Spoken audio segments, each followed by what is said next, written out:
شروع اللہ کا نام لے کر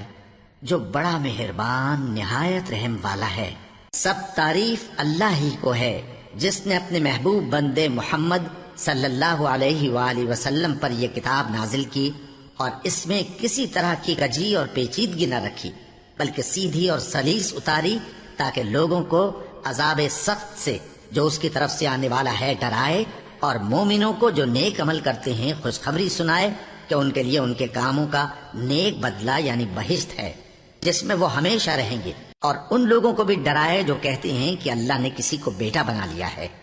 ان کو اس بات کا کچھ بھی علم نہیں اور نہ ان کے باپ دادا ہی کو تھا۔ یہ بڑی سخت بات ہے جو ان کے منہ سے نکلتی ہے، اور کچھ شک نہیں کہ یہ جو کچھ کہتے ہیں محض جھوٹ ہے۔ اے پیغمبر، اگر یہ اس کلام پر ایمان نہ لائیں تو شاید تم ان کے پیچھے رنج کر کر کے اپنے تئیں ہلاک کر دو گے۔ جو چیز زمین پر ہے ہم نے اس کو زمین کے لیے زینت بنایا ہے تاکہ لوگوں کی آزمائش کریں کہ ان میں کون اچھے عمل کرنے والا ہے، اور جو چیز زمین پر ہے ہم اس کو نابود کر کے بنجر میدان کر دیں گے۔ کیا تم خیال کرتے ہو کہ غار اور لوح والے ہماری نشانیوں میں سے عجیب تھے؟ جب وہ نوجوان غار میں جا رہے تو کہنے لگے کہ اے ہمارے پروردگار، ہم پر اپنے ہاں سے رحمت نازل فرما اور ہمارے کام میں درستی کے سامان مہیا کر۔ تو ہم نے غار میں کئی سال تک ان کے کانوں پر نیند کا پردہ ڈالے رکھا، یعنی ان کو سلائے رکھا، پھر ان کو جگا اٹھایا تاکہ معلوم کریں کہ جتنی مدت وہ غار میں رہے دونوں جماعتوں میں سے اس کی مقدار کس کو خوب یاد ہے۔ ہم ان کے حالات تم سے صحیح صحیح بیان کرتے ہیں۔ وہ کئی نوجوان تھے جو اپنے پروردگار پر ایمان لائے تھے، اور ہم نے ان کو اور زیادہ ہدایت دی تھی، اور ان کے دلوں کو مربوط یعنی مضبوط کر دیا۔ جب وہ اٹھ کھڑے ہوئے تو کہنے لگے کہ ہمارا پروردگار آسمانوں اور زمین کا مالک ہے، ہم اس کے سوا کسی کو معبود سمجھ کر نہ پکاریں گے۔ اگر ایسا کیا تو اس وقت ہم نے بے عقلی کی بات کی۔ ان ہماری قوم کے لوگوں نے اس کے سوا اور معبود بنا رکھے ہیں، بھلا یہ ان کے معبود ہونے پر کوئی کھلی دلیل کیوں نہیں لاتے؟ تو اس سے زیادہ کون ظالم ہے جو اللہ پر جھوٹ باندھے؟ اور جب تم نے ان مشرکوں سے اور جن کی یہ اللہ کے سوا عبادت کرتے ہیں ان سے کنارہ کر لیا ہے تو غار میں چل رہو، تمہارا پروردگار تمہارے لیے اپنی رحمت وسیع کر دے گا اور تمہارے کاموں میں آسانی کے سامان مہیا کرے گا۔ اور جب سورج نکلے تو تم دیکھو کہ دھوپ ان کے غار سے داہنی طرف سمٹ جائے، اور جب غروب ہو تو ان سے بائیں طرف کترا جائے، اور وہ اس غار کے کشادہ حصے میں تھے۔ یہ اللہ کی نشانیوں میں سے ہیں، جس کو اللہ ہدایت دے وہ ہدایت یاب ہے، اور جس کو گمراہ رہنے دے تو تم اس کے لیے کوئی دوست راہ بتانے والا نہ پاؤ گے۔ اور تم ان کے متعلق خیال کرو کہ وہ جاگ رہے ہیں حالانکہ وہ سوتے ہیں، اور ہم ان کو دائیں اور بائیں کروٹ بدلاتے تھے، اور ان کا کتا چوکھٹ پر دونوں ہاتھ پھیلائے ہوئے تھا۔ اگر تم ان کو جھانک کر دیکھتے تو پیٹ پھیر کر بھاگ جاتے اور ان سے دہشت میں آ جاتے۔ اور اسی طرح ہم نے ان کو اٹھایا تاکہ آپس میں ایک دوسرے سے دریافت کریں۔ ایک کہنے والے نے کہا کہ تم یہاں کتنی مدت رہے؟ انہوں نے کہا کہ 1 دن یا اس سے بھی کم۔ انہوں نے کہا کہ جتنی مدت تم رہے ہو تمہارا پروردگار ہی اس کو خوب جانتا ہے، تو اپنے میں سے کسی کو یہ روپیہ دے کر شہر بھیجو، وہ دیکھے کہ نفیس کھانا کون سا ہے تو اس میں سے کھانا لے آئے، اور احتیاط سے آئے جائے اور تمہارا حال کسی کو نہ بتائے۔ اگر وہ تم پر دسترس پا لیں گے تو تمہیں سنسار کر دیں گے یا پھر اپنے مذہب میں داخل کر لیں گے، اور اس وقت تم کبھی فلاح نہیں پاؤ گے۔ اور اسی طرح ہم نے لوگوں کو ان کے حال سے خبردار کر دیا تاکہ وہ جانیں کہ اللہ کا وعدہ سچا ہے، اور یہ کہ قیامت جس کا وعدہ کیا جاتا ہے اس میں کچھ شک نہیں۔ اس وقت لوگ ان کے بارے میں باہم جھگڑنے لگے اور کہنے لگے کہ ان کے غار پر عمارت بنا دو۔ ان کا پروردگار ان کے حال سے خوب واقف ہے۔ جو لوگ ان کے معاملے میں غلبہ رکھتے تھے وہ کہنے لگے کہ ہم ان کے غار پر مسجد بنائیں گے۔ بعض لوگ اٹکل پچو کہیں گے کہ وہ 3 تھے اور چوتھا ان کا کتا تھا، اور بعض کہیں گے کہ وہ 5 تھے اور چھٹا ان کا کتا تھا، اور بعض کہیں گے کہ وہ 7 تھے اور 8واں ان کا کتا تھا۔ کہہ دو کہ میرا پروردگار ہی ان کے شمار سے خوب واقف ہے، ان کو جانتے بھی ہیں تو تھوڑے ہی لوگ جانتے ہیں۔ تو تم ان کے معاملے میں بحث نہ کرنا مگر سرسری سی بحث، اور نہ ان کے بارے میں ان میں سے کسی سے کچھ دریافت ہی کرنا، اور کسی کام کی نسبت نہ کہنا کہ میں اسے کل کر دوں گا، مگر انشاءاللہ کہہ کر یعنی اگر اللہ چاہے تو کر دوں گا۔ اور جب اللہ کا نام لینا بھول جاؤ تو یاد آنے پر لے لو۔ اور کہہ دو کہ امید ہے کہ میرا پروردگار مجھے اس سے بھی زیادہ ہدایت کی باتیں بتائے۔ اور اصحاب کہف اپنے غار میں 9 پر 300 سال رہے۔ کہہ دو کہ جتنی مدت وہ رہے اسے اللہ ہی خوب جانتا ہے، اسی کو آسمان اور زمین کی پوشیدہ باتیں معلوم ہیں، وہ کیا خوب دیکھنے والا اور کیا خوب سننے والا ہے۔ اس کے سوا ان کا کوئی کارساز نہیں، اور نہ وہ اپنے حکم میں کسی کو شریک کرتا ہے۔ اور اپنے پروردگار کی کتاب کو جو تمہارے پاس بھیجی جاتی ہے پڑھتے رہا کرو، اس کی باتوں کو کوئی بدلنے والا نہیں، اور اس کے سوا تم کہیں پناہ بھی نہیں پاؤ گے۔ اور جو لوگ صبح و شام اپنے پروردگار کو پکارتے اور اس کی خوشنودی کے طالب ہیں، ان کے ساتھ صبر کرتے رہو، اور تمہاری نگاہیں ان میں سے گزر کر اور طرف نہ دوڑیں کہ تم دنیاوی زندگی کی رونقوں کے خواستگار ہو جاؤ۔ اور جس شخص کے دل کو ہم نے اپنی یاد سے غافل کر دیا ہے اور وہ اپنی خواہش کی پیروی کرتا ہے اور اس کا کام حد سے بڑھ گیا ہے، اس کا کہا نہ ماننا۔ اور کہہ دو کہ لوگو یہ قرآن تمہارے پروردگار کی طرف سے برحق ہے، تو جو چاہے ایمان لائے اور جو چاہے کافر رہے۔ ہم نے ظالموں کے لیے دوزخ کی آگ تیار کر رکھی ہے جس کی قناتیں ان کو گھیر رہی ہوں گی، اور اگر فریاد کریں گے تو ایسے کھولتے ہوئے پانی سے ان کی داد رسی کی جائے گی جو پگھلے ہوئے تانبے کی طرح گرم ہوگا، اور جو ان کے چہروں کو بھون ڈالے گا۔ ان کے پینے کا پانی بھی برا اور آرام گاہ بھی بری۔ اور جو ایمان لائے اور کام بھی نیک کرتے رہے تو ہم نیک کام کرنے والوں کا اجر ضائع نہیں کرتے۔ ایسے لوگوں کے لیے ہمیشہ رہنے کے باغ ہیں جن میں ان کے محلوں کے نیچے نہریں بہ رہی ہیں، ان کو وہاں سونے کے کنگن پہنائے جائیں گے، اور وہ باریک دیبا اور اطلس کے سبز کپڑے پہنا کریں گے، اور تختوں پر تکیے لگا کر بیٹھا کریں گے۔ کیا خوب بدلہ اور کیا خوب آرام گاہ ہے۔ اور ان سے 2 شخصوں کا حال بیان کرو جن میں سے ایک کو ہم نے انگور کے 2 باغ عنایت کیے تھے اور ان کے گردا گرد کھجوروں کے درخت لگا دیے تھے اور ان کے درمیان کھیتی پیدا کر دی تھی۔ دونوں باغ کثرت سے پھل لاتے اور اس کی پیداوار میں کسی طرح کی کمی نہ ہوتی، اور دونوں میں ہم نے ایک نہر بھی جاری کر رکھی تھی،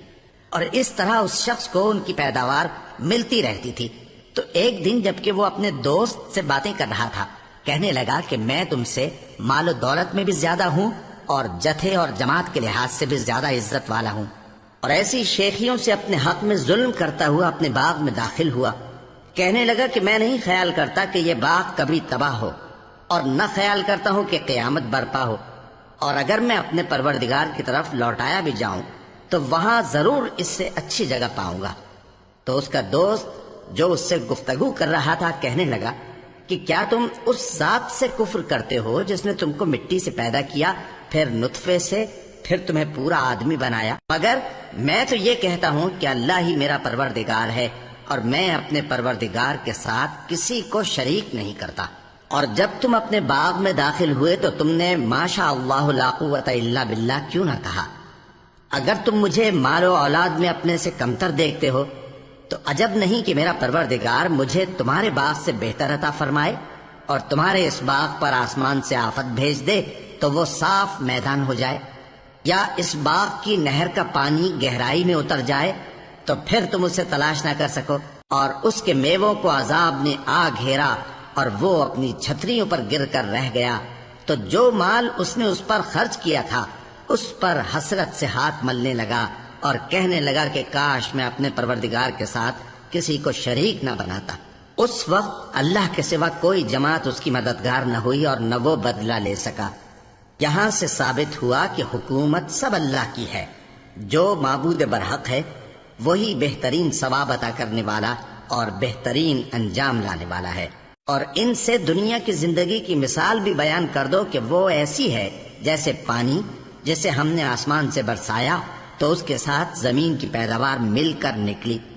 پھر وہ چورا چورا ہو گئی کہ ہوائیں اسے اڑاتی پھرتی ہیں، اور اللہ تو ہر چیز پر قدرت رکھتا ہے۔ مال اور بیٹے تو دنیا کی زندگی کی رونق و زینت ہیں، اور نیکیاں جو باقی رہنے والی ہیں وہ ثواب کے لحاظ سے تمہارے پروردگار کے ہاں بہت اچھی اور امید کے لحاظ سے بہت بہتر ہیں۔ اور جس دن ہم پہاڑوں کو چلائیں گے اور تم زمین کو صاف میدان دیکھو گے، اور ان لوگوں کو ہم جمع کر لیں گے تو ان میں سے کسی کو بھی نہیں چھوڑیں گے، اور سب تمہارے پروردگار کے سامنے صف باندھ کر لائے جائیں گے۔ تو ہم ان سے کہیں گے کہ جس طرح ہم نے تم کو پہلی بار پیدا کیا تھا اسی طرح آج تم ہمارے سامنے آئے، لیکن تم نے تو یہ خیال کر رکھا تھا کہ ہم نے تمہارے لیے قیامت کا کوئی وقت مقرر ہی نہیں کیا، اور اعمال کی کتاب کھول کر رکھی جائے گی تو تم گناہ گاروں کو دیکھو گے کہ جو کچھ اس میں لکھا ہوگا اس سے ڈر رہے ہوں گے، اور کہیں گے ہائے شامت، یہ کیسی کتاب ہے کہ نہ چھوٹی بات کو چھوڑتی ہے نہ بڑی کو، کوئی بات بھی نہیں مگر اسے لکھ رکھا ہے، اور جو جو عمل کیے ہوں گے سب کو حاضر پائیں گے، اور تمہارا پروردگار کسی پر ظلم نہیں کرے گا۔ اور جب ہم نے فرشتوں کو حکم دیا کہ آدم کو سجدہ کرو تو سب نے سجدہ کیا مگر ابلیس نے نہ کیا، وہ جنات میں سے تھا تو اپنے پروردگار کے حکم سے باہر ہو گیا۔ کیا تم اس کو اور اس کی اولاد کو میرے سوا دوست بناتے ہو، حالانکہ وہ تمہارے دشمن ہیں، اور شیطان کی دوستی ظالموں کے لیے اللہ کی دوستی کا برا بدل ہے۔ میں نے ان کو نہ تو آسمانوں اور زمین کے پیدا کرنے کے وقت بلایا تھا اور نہ خود ان کے پیدا کرنے کے وقت،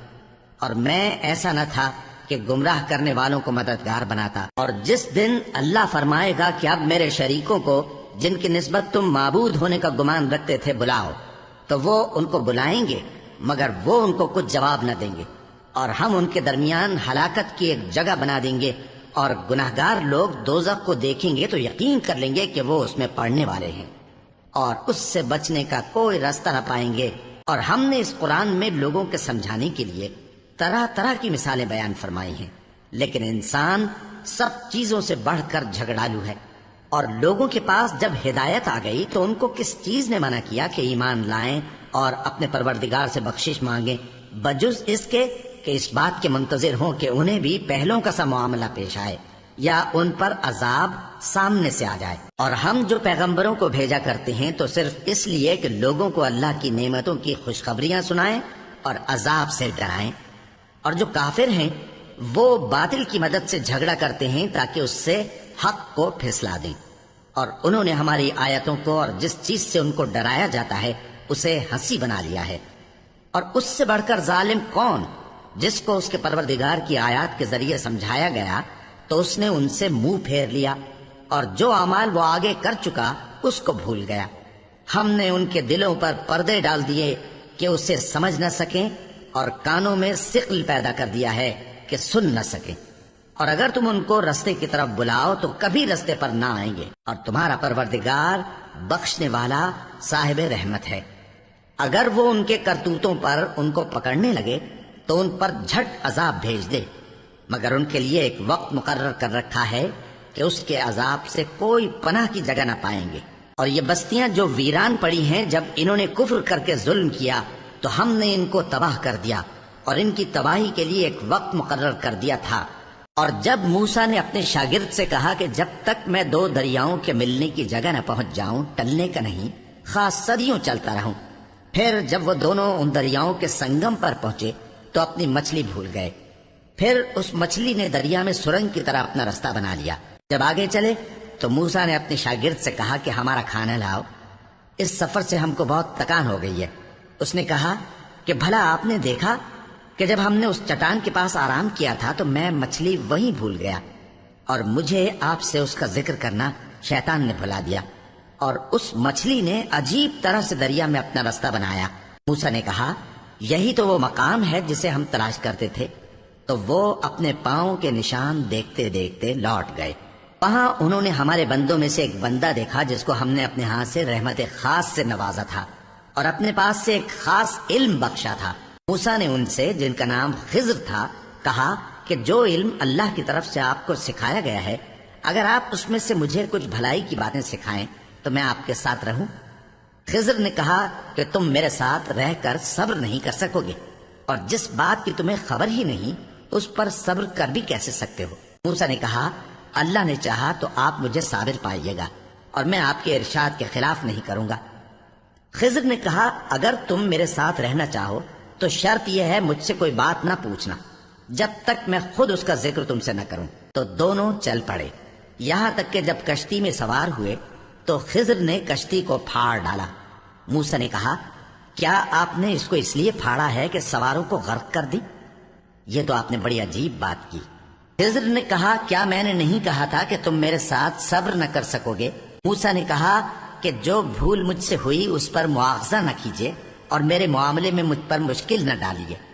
پھر دونوں چلے، یہاں تک کہ رستے میں ایک لڑکا ملا تو خضر نے اسے مار ڈالا۔ موسیٰ نے کہا کہ آپ نے ایک بے گناہ شخص کو ناحق بغیر قصاص کے مار ڈالا، یہ تو آپ نے بری بات کی۔ خضر نے کہا کیا میں نے نہیں کہا تھا کہ تم سے میرے ساتھ صبر نہیں ہو سکے گا؟ انہوں نے کہا کہ اگر میں اس کے بعد پھر کوئی بات پوچھوں یعنی اعتراض کروں تو مجھے اپنے ساتھ نہ رکھیے گا کہ آپ میری طرف سے عذر کے قبول کرنے میں حد کو پہنچ گئے ہیں۔ پھر دونوں چلے، یہاں تک کہ گاؤں والوں کے پاس پہنچے اور ان سے کھانا طلب کیا۔ انہوں نے ان کی ضیافت کرنے سے انکار کیا۔ پھر انہوں نے وہاں ایک دیوار دیکھی جو گرا چاہتی تھی تو خضر نے اس کو سیدھا کر دیا۔ موسیٰ نے کہا کہ اگر آپ چاہتے تو ان سے اس کا معاوضہ لے لیتے تاکہ کھانے کا کام چلتا۔ خضر نے کہا کہ اب مجھ میں اور تم میں علیحدگی، مگر جن باتوں پر تم صبر نہ کر سکے میں ان کا تمہیں بھید بتائے دیتا ہوں کہ وہ جو کشتی تھی غریب لوگوں کی تھی جو دریا میں محنت کر کے یعنی کشتیاں چلا کر گزارا کرتے تھے، اور ان کے سامنے کی طرف ایک بادشاہ تھا جو ہر اچھی کشتی کو زبردستی چھین لیتا تھا، تو میں نے چاہا کہ اسے عیبدار کر دوں تاکہ وہ اسے غصب نہ کر سکے۔ اور وہ جو لڑکا تھا اس کے ماں باپ دونوں مومن تھے، ہمیں اندیشہ ہوا کہ وہ بڑا ہو کر بد کردار ہوگا تو کہیں ان کو سرکشی اور کفر میں نہ پھنسا دے، تو ہم نے چاہا کہ ان کا پروردگار اس کی جگہ ان کو اور بچہ عطا فرمائے جو اخلاقی پاکیزگی میں بہتر اور محبت میں زیادہ قریب ہو۔ اور وہ جو دیوار تھی سو 2 یتیم لڑکوں کی تھی جو شہر میں رہتے تھے، اور اس کے نیچے ان کا خزانہ دفن تھا، اور ان کا باپ ایک نیک آدمی تھا۔ تو تمہارے پروردگار نے چاہا کہ وہ اپنی جوانی کو پہنچ جائیں اور پھر اپنا خزانہ نکالیں۔ یہ تمہارے پروردگار کی مہربانی ہے، اور یہ کام میں نے اپنی طرف سے نہیں کیے، یہ ان باتوں کی حقیقت ہے جن پر تم صبر نہ کر سکے۔ اور تم سے ذوالقرنین کے بارے میں دریافت کرتے ہیں، کہہ دو کہ میں اس کا کسی قدر حال تمہیں پڑھ کر سناتا ہوں۔ ہم نے اس کو زمین میں بڑا اقتدار دیا تھا اور ہر طرح کا سامان اس کو عطا کیا تھا، تو اس نے ایک سفر کا سامان کیا، یہاں تک کہ جب سورج کے غروب ہونے کی جگہ پہنچا تو اسے ایسا پایا کہ ایک کیچڑ والے چشمے میں ڈوب رہا ہے، اور اس چشمے کے پاس ایک قوم دیکھی۔ ہم نے کہا ذوالقرنین تم ان کو خواہ تکلیف دو خواہ ان کے بارے میں بھلائی اختیار کرو، دونوں باتوں کی تم کو قدرت ہے۔ ذوالقرنین نے کہا کہ جو کفر و بد کرداری سے ظلم کرے گا اسے ہم سزا دیں گے، پھر وہ اپنے پروردگار کی طرف لوٹایا جائے گا تو وہ بھی اسے بڑا عذاب دے گا، اور جو ایمان لائے گا اور عمل نیک کرے گا اس کے لیے بہت اچھا بدلہ ہے، اور ہم اپنے معاملے میں اس سے نرم بات کہیں گے۔ پھر اس نے ایک اور سامان سفر کیا، یہاں تک کہ سورج کے طلوع ہونے کے مقام پر پہنچا تو دیکھا کہ وہ ایسے لوگوں پر طلوع ہوتا ہے جن کے لیے ہم نے دھوپ سے بچاؤ کی کوئی اوٹ نہیں بنائی تھی۔ حقیقت یوں ہی تھی، اور جو کچھ اس کے پاس تھا ہم کو سب کی خبر تھی۔ پھر اس نے ایک اور سفر کا سامان کیا، یہاں تک کہ 2 اونچے سیدھے پہاڑوں کے درمیان پہنچا تو دیکھا کہ ان کے اس طرف کچھ لوگ ہیں کہ بات کو سمجھ نہیں سکتے۔ ان لوگوں نے کہا کہ اے ذوالقرنین، یاجوج اور ماجوج اس علاقے میں فساد کرتے رہتے ہیں، بھلا ہم آپ کے لیے خرچ کا انتظام کر دیں کہ آپ ہمارے اور ان کے درمیان ایک دیوار کھینچ دیں۔ ذوالقرنین نے کہا کہ خرچ کا جو مقدور اللہ نے مجھے بخشا ہے وہ بہت اچھا ہے، تم مجھے قوت بازو سے مدد دو، میں تمہارے اور ان کے درمیان ایک مضبوط رکاوٹ بنا دوں گا۔ تم لوہے کے بڑے بڑے تختے میرے پاس لاؤ۔ چنانچہ کام جاری کر دیا گیا، یہاں تک کہ جب اس نے دونوں پہاڑوں کے درمیان کا حصہ برابر کر دیا اور کہا کہ اب اسے دھوکو، یہاں تک کہ جب اس کو دھونک دھونک کر آگ کر دیا تو کہا کہ اب میرے پاس تانبا لاؤ کہ اس پر پگھلا کر ڈال دوں۔ پھر ان میں یہ قدرت نہ رہی کہ اس پر چڑھ سکیں، اور نہ یہ طاقت رہی کہ اس میں نقب لگا سکیں۔ بولا کہ یہ میرے پروردگار کی مہربانی ہے، پھر جب میرے پروردگار کا وعدہ آ پہنچے گا تو اس کو ڈھا کر ہموار کر دے گا، اور میرے پروردگار کا وعدہ سچا ہے۔ اس روز ہم ان کو چھوڑ دیں گے کہ روئے زمین پر پھیل کر ایک دوسرے میں گھس جائیں گے، اور سور پھونکا جائے گا تو ہم سب کو جمع کر لیں گے، اور اس روز ہم جہنم کو کافروں کے سامنے لائیں گے جن کی آنکھیں میری یاد سے پردے میں تھیں اور وہ سننے کی طاقت نہیں رکھتے تھے۔ اب کیا کافر یہ خیال کرتے ہیں کہ وہ میرے بندوں کو میرے سوا اپنا کارساز بنائیں گے تو میں خفا نہیں ہوں گا؟ ہم نے ایسے کافروں کے لیے جہنم کی مہمانی تیار کر رکھی ہے۔ کہہ دو کہ ہم تمہیں ایسے لوگ بتائیں جو اعمال کے لحاظ سے بڑے نقصان میں ہیں؟ یہ وہ لوگ ہیں جن کی دوڑ دھوپ دنیا کی زندگی میں برباد ہو گئی اور وہ یہ سمجھے ہوئے ہیں کہ وہ اچھے کام کر رہے ہیں۔ یہ وہ لوگ ہیں جنہوں نے اپنے پروردگار کی آیتوں کو نہ مانا اور اس کے سامنے جانے سے انکار کیا، تو ان کے اعمال ضائع ہو گئے۔ سو ہم قیامت کے دن ان کے لیے کچھ بھی وزن قائم نہیں کریں گے۔ یہ ان کی سزا ہے، یعنی جہنم، اس لیے کہ انہوں نے کفر کیا اور ہماری آیتوں اور ہمارے پیغمبروں کی ہنسی اڑائی۔ جو لوگ ایمان لائے اور عمل نیک کیے ان کے لیے بہشت کے باغ بطور مہمانی ہوں گے، ہمیشہ ان میں رہیں گے اور وہاں سے مکان بدلنا نہ چاہیں گے۔ کہہ دو کہ اگر سمندر میرے پروردگار کی باتوں کے لکھنے کے لیے روشنائی ہو تو قبل اس کے کہ میرے پروردگار کی باتیں تمام ہوں سمندر ختم ہو جائے، اگرچہ ہم ویسا ہی اور اس کی مدد کو لائیں۔ کہہ دو کہ میں تمہاری طرح کا ایک بشر ہوں، البتہ میری طرف وہی آتی ہے کہ تمہارا معبود وہی ایک معبود ہے۔ تو جو شخص اپنے پروردگار سے ملنے کی امید رکھے چاہیے کہ عمل نیک کرے اور اپنے پروردگار کی عبادت میں کسی کو شریک نہ